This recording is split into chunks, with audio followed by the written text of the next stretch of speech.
Welcome back to the Blissful Badger. Miniature painting can be a very expensive hobby. So in this video, I took $20 and I turned it into some hobby supplies. Let's see what I got.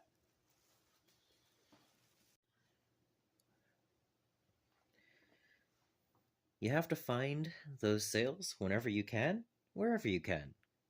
So this time I went to Dollar Tree, and people know that there are some good deals there, but we're looking for hobby related. So we're going to start with some containers. These are nice deep containers, and I figured I could probably use this for my airbrushing area. This will be a perfectly decent sized container to pour out any excess paint, and if I do a clean one as well, I can even dip it in and shake it around and clean my airbrush in between colors. So this is a 2-pack, so it gives me that option twice. And it won't fill up too fast, so I don't have to change it out while I'm doing a single session. Plus, storage containers are just great all around. Next up, we have shot glasses.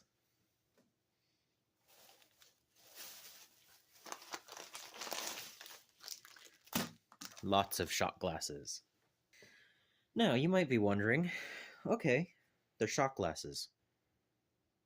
What are those good for? Well, one of the things is finding a way to open the package.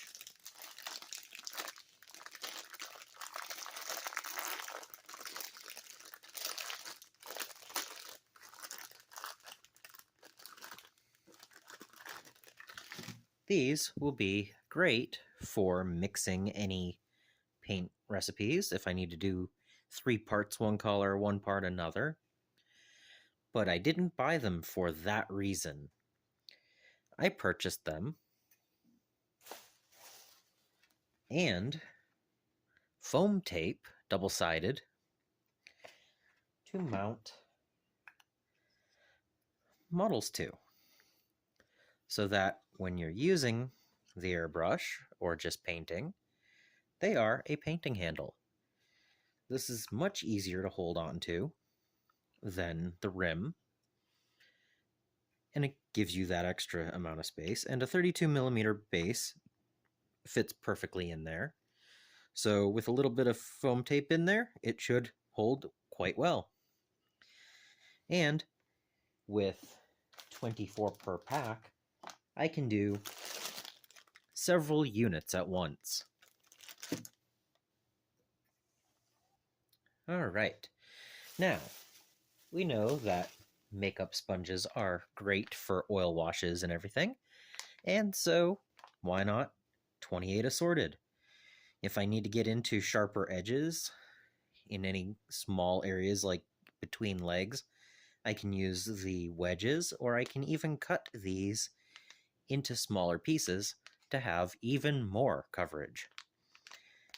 Oil washes and such are all really cool, and I can even do some light sponging with this. So, again, not bad.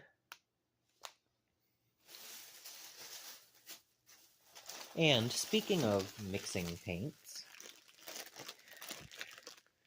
I've used these before, but if you're going to mix up a color for an airbrush or an oil wash or something, this provides a lid so you can use it for multiple days. Again, storage containers are great. So, because I got round ones, which are great for oil washes, I also picked up some square containers so that if I mix for airbrush, they're easier to pour.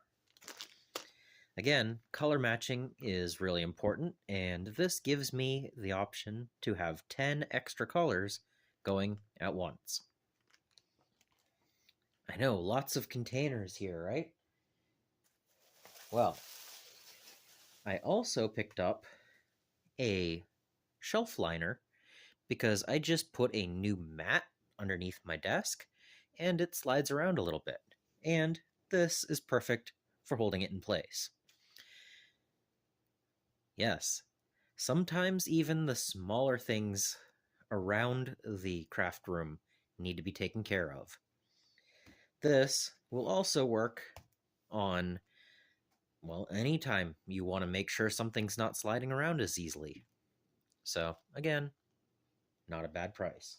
Back in the day, you could actually take some of these in different colors and cut them for War Machine and Hordes. You could make water features and walls and such. So, all right, now we're getting into the more creative stuff. I purchased some putty. Now, you may have seen videos about it before, but Silly Putty is great for masking for airbrushes.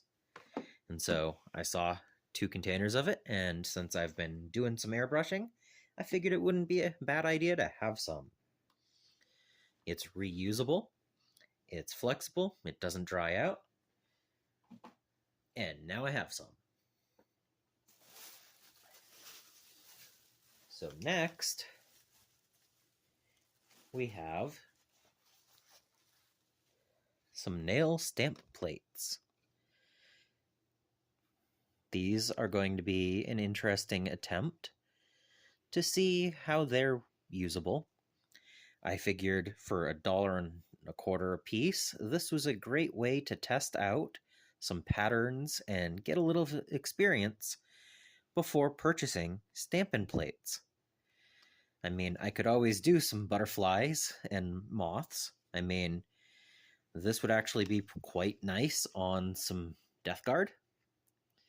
So it gives me some options and test patterns before I go out and purchase more expensive plates for the hobby. So again, you never know where you might find something that's usable. And then, speaking of, the final item in here was not something I was expecting to find, but they had water brush pens. I can take this, put my own colors in, and make my own paint pens. And so we'll see how these work, because there's always a color that you want to use, and this will probably be really fun as a test. So look for this video in the future. What colors do you think are best for these? And should I go back for 63 cents a piece? I mean, that might be a good addition to my collection. So there we have it. $20 spent at the Dollar Tree. This is a lot of good hobby material for quite an inexpensive price. Can't wait to try out some of these items and get them on the table and see how they go. What money-saving techniques have you found in the recent past? Let me know down in the comments. Subscribe if you haven't so that you don't miss any future videos. I also want to thank my patrons and supporters for making these videos possible. And until next time, I hope you find your bit of bliss.